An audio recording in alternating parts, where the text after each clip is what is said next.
కార్తీక మాసంలో 4వ రోజు నాగుల చవితి పర్వదినం. ఈ నాగుల చవితి పర్వదినం సందర్భంగా మహిళలు గానీ, పురుషులు గానీ ప్రత్యేకమైన విధి విధానాలు పాటించాలి. వాటిలో ముఖ్యమైన విధి విధానం ఏంటంటే, దేవాలయంలో ఉన్నటువంటి పాము పుట్ట దగ్గరకు వెళ్ళటం. దేవాలయంలో ఉన్న పుట్ట దగ్గరకు వెళ్ళి, పుట్ట మీద పసుపు కలిపిన నీళ్లు చల్లాలి.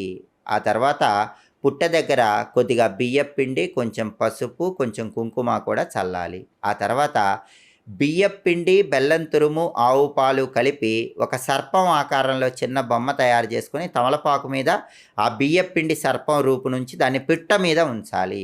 అయితే పుట్ట మీద ఈ రూపును ఉంచలేకపోయినా పర్వాలేదు. పుట్ట మీద చక్కగా బియ్యపిండి, పసుపు, కుంకుమ అలంకరించాక పుట్ట దగ్గర పుష్పాలు ఉంచి పుట్టలో పాలు పోయండి. పుట్ట దగ్గర చలిమిడి, చిమ్మిలి నైవేద్యం పెట్టండి.